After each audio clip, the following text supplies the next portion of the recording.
শিক্ষার্থীরা, আসসালামু আলাইকুম। আমি তোমাদের সামনে রেয়ামিল সংক্রান্ত নতুন আরেকটি অঙ্ক নিয়ে হাজির হয়েছি। আজকে এই অঙ্কটির সমাধান করব প্রফেসর পরেশ চন্দ্র মণ্ডল ওনার বইয়ের সমস্যা 19। এটা পুরাতন এডিশনের একটি বই। আজকে আমরা শুধু রেয়ামিলের যে লেনদেনগুলো ডেবিট আর ক্রেডিট দিকে যাবে, শুধু সেই বিষয়টি আমরা এখানে দেখাবো। বাকিটা দায়িত্ব তোমাদের। তোমরা অবশ্যই এই ডেবিট ক্রেডিট দেখে লেনদেনটির সমাধান করবে, মানে রেয়ামিলটি করবে, এবং রেয়ামিলটি মিলে কিনা অথবা তোমাদের কোনো অনিশ্চিত হিসাব আসছে কিনা অবশ্যই সেটা কমেন্ট বক্সে আমাদেরকে জানাবে।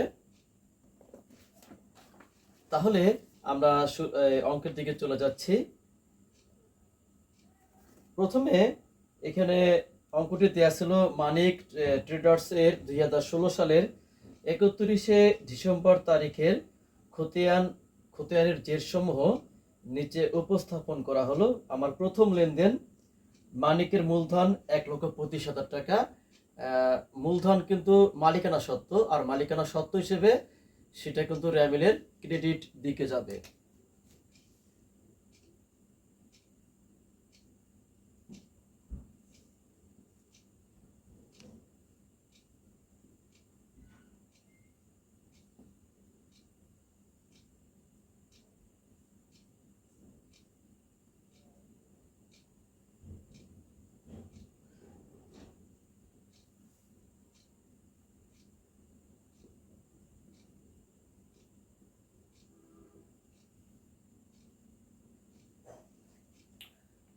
ক্রমিক 2 এখানে বলা আছে প্রারম্ভিক মজুত পণ্য। আমরা কিন্তু জানি যে স্বাভাবিক যে নিয়ম, প্রারম্ভিক মজুত পণ্য রেয়ামিলে আসবে, সমাপনী মজুত পণ্য রেয়ামিলে আসবে না। তবে নিয়মটা চেঞ্জ হবে তখনই যখন সমন্বিত ক্রয় দেওয়া থাকবে। দেখি আমাদের রেয়ামিলে ক্রয় বা সমন্বিত ক্রয় দেয়া আছে কিনা। হ্যাঁ, পণ্য ক্রয় দেয়া আছে, তার মানে এই প্রারম্ভিক মজুত পণ্য ব্যয় হিসেবে ডেবিট দিকে যাবে।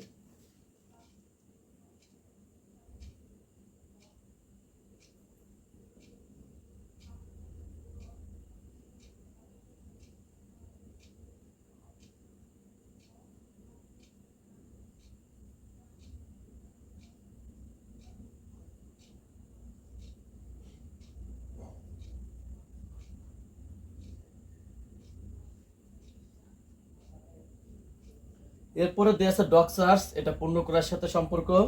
ডক চার্জ একটি ব্যয়, ডেবিট দিকে যাবে।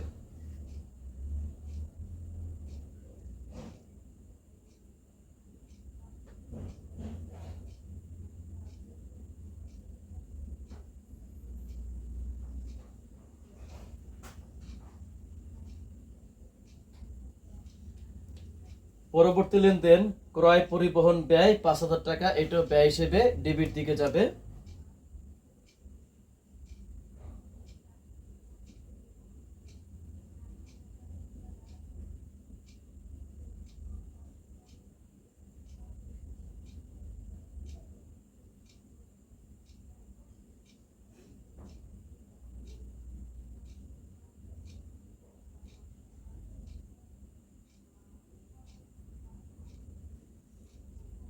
পরবর্তী পর্যায়ে এখানে দেয়া আছে যন্ত্রপাতি বসানোর মজুরি 10,000 টাকা।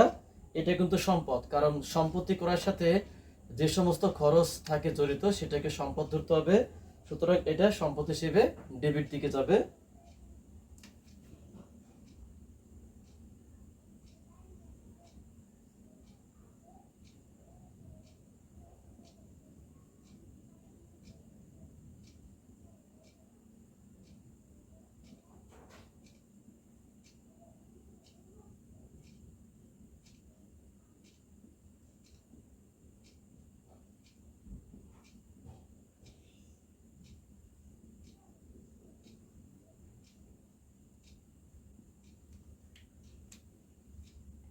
এরপরে বলা আছে পণ্য বিক্রয় 1,50,000 টাকা, এটা আয় হিসেবে ক্রেডিট দিকে যাবে।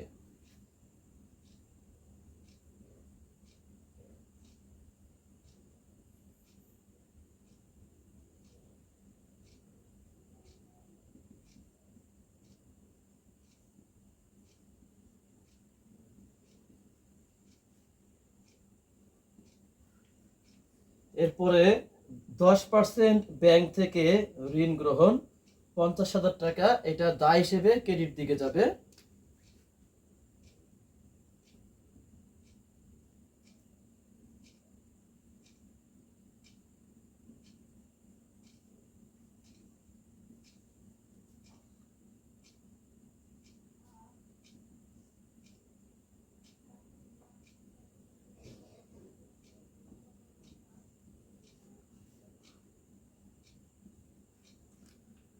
এর পরবর্তী লেনদেন দালান নির্মাণ ব্যয় 1 লক্ষ টাকা, অর্থাৎ এই দালান নির্মাণ ব্যয় যে 1 লক্ষ টাকাটা সম্পদ, এটা সম্পদ হিসেবে ডেবিট দিকে যাবে। কারণ আমি কিন্তু একটু আগে বললাম স্থায়ী সম্পত্তি এটার সাথে যে সমস্ত খরচ জড়িত সেই খরচগুলোকে আমাকে স্থায়ী সম্পদ হিসেবে গণ্য করতে হবে।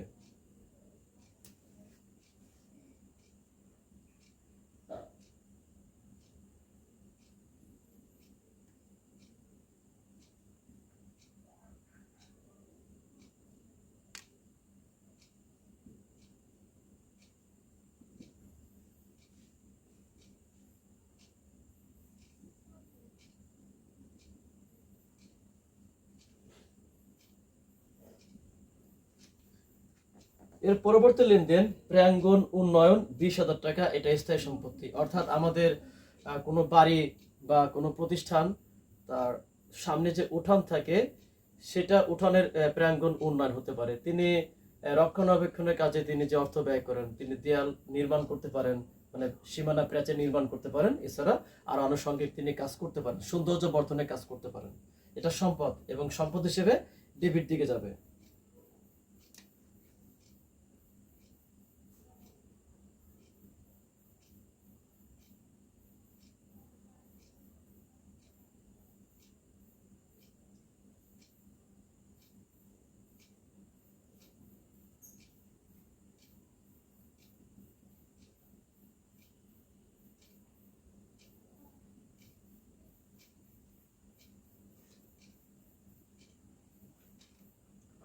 এর পরবর্তী লেনদেন টেলিফোন সংস্থাপন ব্যয় 5,000 টাকা, অর্থাৎ টেলিফোন সংস্থাপন কিন্তু বারবার করা হয় না, যার ফলে এটাকে সম্পদ ধরতে হবে এবং সম্পদ হিসেবে ডেবিট দিকে যাবে।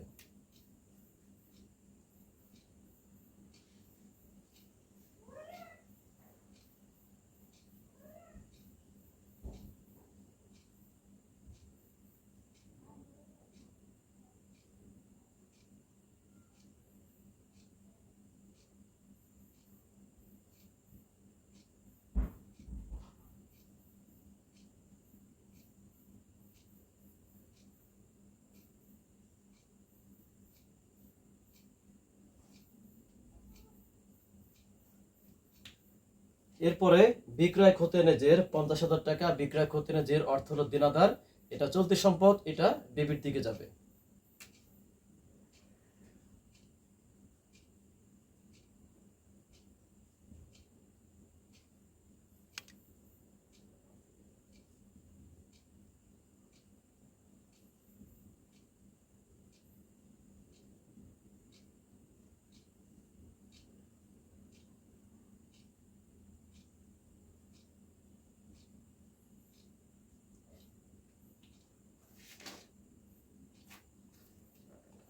ব্যাংকে জমা 35,000 টাকা, এটাও চলতি সম্পদ, ডেবিট দিকে যাবে।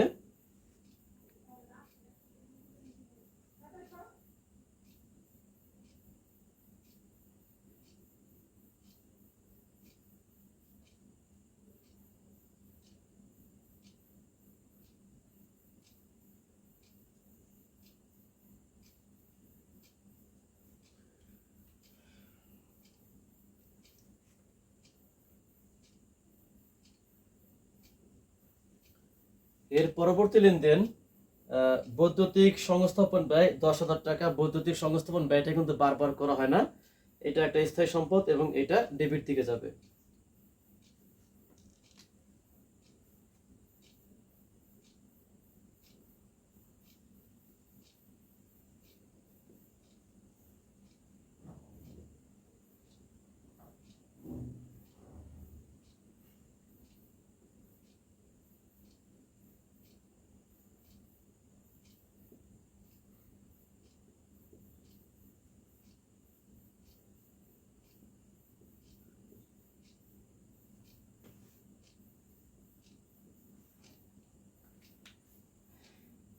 পুরাতন আসবাবপত্র বিক্রয় 10,000 টাকা।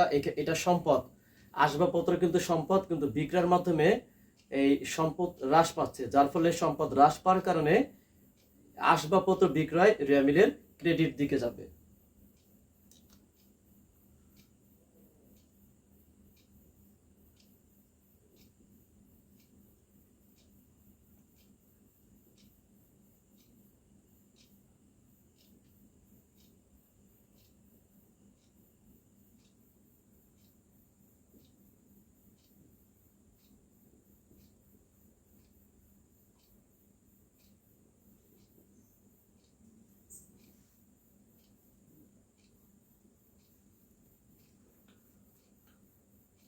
দালান কোঠার নতুন দালানের চুনকাম খরচ, এই চুনকাম খরচটা কিন্তু ব্যয়, কারণ চুনকাম খরচটা কিন্তু বারবার করতে হয়। এখন এই চুনকাম খরচটাকে আমরা ব্যয় হিসেবে ডেবিট দিকে দেখাবো।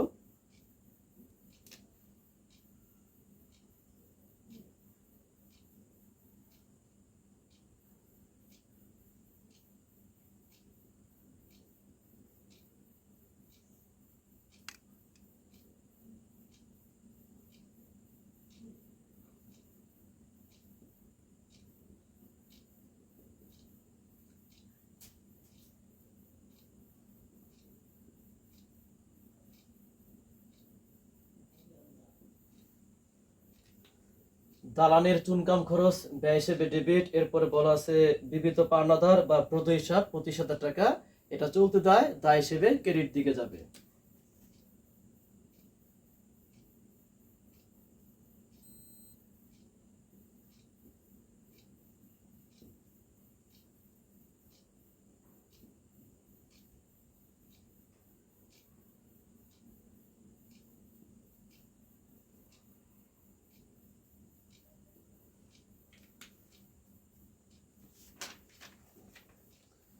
এরপরে বলা আছে আসবাবপত্র ক্রয়, তার মানে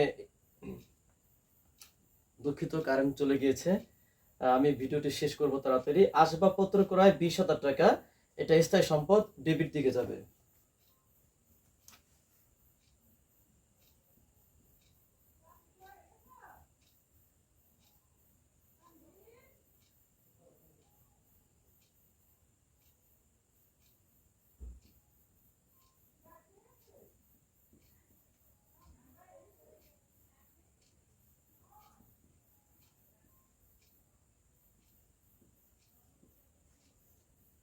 শিক্ষার্থীরা, এরপরে বলা আছে প্রাপ্য বিল বা প্রাপ্য নোট 15,000 টাকা, এটা চলতি সম্পদ।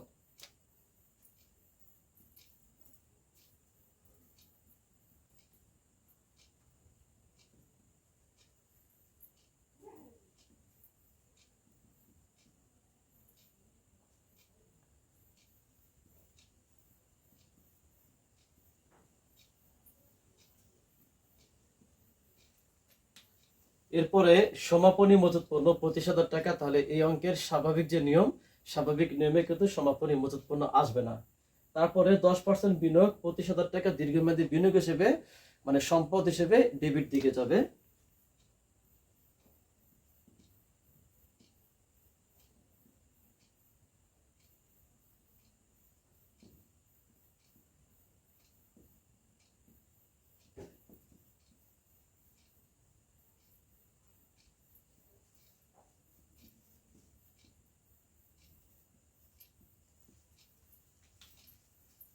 পণ্য ক্রয় 35,000 টাকা, এটা ব্যয় এবং ডেবিট দিকে যাবে।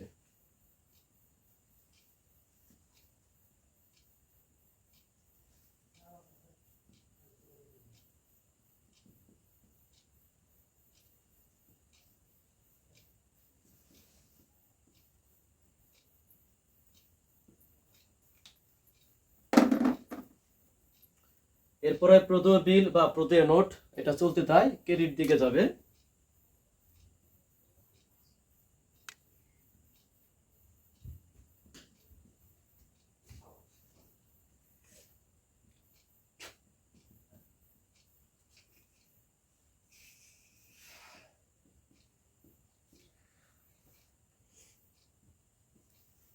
দেখতে পাচ্ছ প্রদেয় বিল, এটা ক্রেডিট। বকেয়া ভাড়া 2500 টাকা, ভাড়াটা খরচ এখানে, তাহলে খরচ বাকি হলে দায়, এবং দায় হিসেবে এটা চলতি দায় হবে, চলতি দায় হিসেবে এটা ক্রেডিট দিকে যাবে।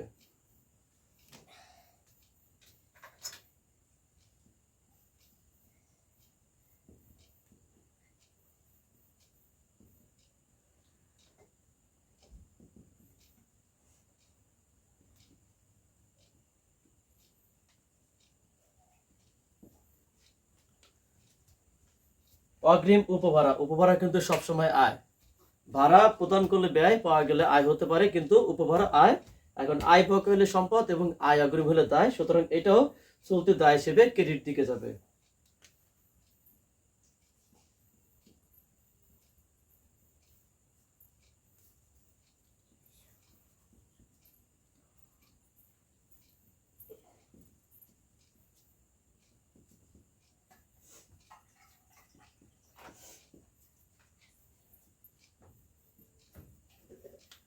এরপরে সর্বশেষ লেনদেন বিজ্ঞাপন। আমরা জানি বিজ্ঞাপন ব্যয়, এটা ব্যয় হিসেবে ডেবিট দিকে যাবে।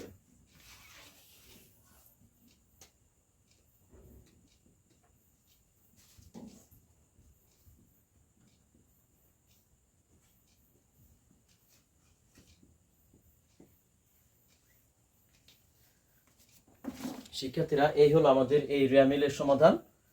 আর তোমরা লেনদেনগুলো এখানে ডেবিট ক্রেডিট, কোন লেনদেন ডেবিট দিকে যাবে ক্রেডিট দিকে যাবে সেটা উল্লেখ করে টাকা সহ এখানে বসানো দেখানো হয়েছে। আর তোমরা এখান থেকে লেনদেনগুলো খাতায় সমাধান করবে এবং দেখবে যে দুদিক রেয়ামিলের মিলে গিয়েছে কিনা। আর যদি না মিলে যায় তাহলে আমাদের এখানে কিন্তু আসবে অনিশ্চিত হিসাব। তোমরা কিন্তু একটা বিষয় এখানে খেয়াল করেছো যে আমার কিন্তু রেয়ামিলের কোথাও কিন্তু মূলধন হিসাব কিন্তু দেয়া নেই।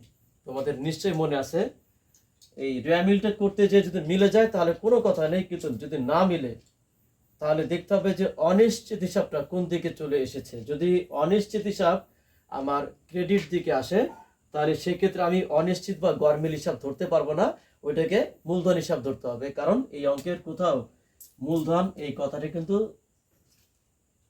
হ্যাঁ দুঃখিত শিক্ষার্থীরা, এখানে মানিকের মূলধন দেয়া আছে শুরুতে। আচ্ছা, এটা খেয়াল করি নাই, মানিকের মূলধন। তো এখন এই অঙ্কটি যদি না মিলে তাহলে আমাদের ডেবিট এবং ক্রেডিট যেদিকেই ঘাটতি হবে না কেন সেটা হবে অনিশ্চিত হিসাব। আর আমি যেটা বলেছিলাম, যদি কখনো ক্রেডিট দিকে ঘাটতি হয়ে যায় কিন্তু মূলধন দেয়া না থাকে তাহলে ক্রেডিট দিকের ঘাটতির টাকাকে আমাদের মূলধন হিসেবে ধরতে হবে। তো এখানে মূলধন যেহেতু দেয়া আছে তাহলে ডেবিট এবং ক্রেডিট যেদিকেই ঘাটতি হবে সেদিকেই আমরা অনিশ্চিত বা গরমিল হিসাবটা লিখতে পারবো। তোমরা আশা করি এই অঙ্কটি বুঝতে পেরেছো। আমি আগামীতেও এই অঙ্কেরই যে সৃজনশীল প্রশ্ন সেই সমাধান নিয়ে এখানে হাজির হব। সেই পর্যন্ত তোমাদের সকলের সুস্বাস্থ্য কামনা করছি। তোমরা সবাই ভালো থাকো। আল্লাহ হাফেজ।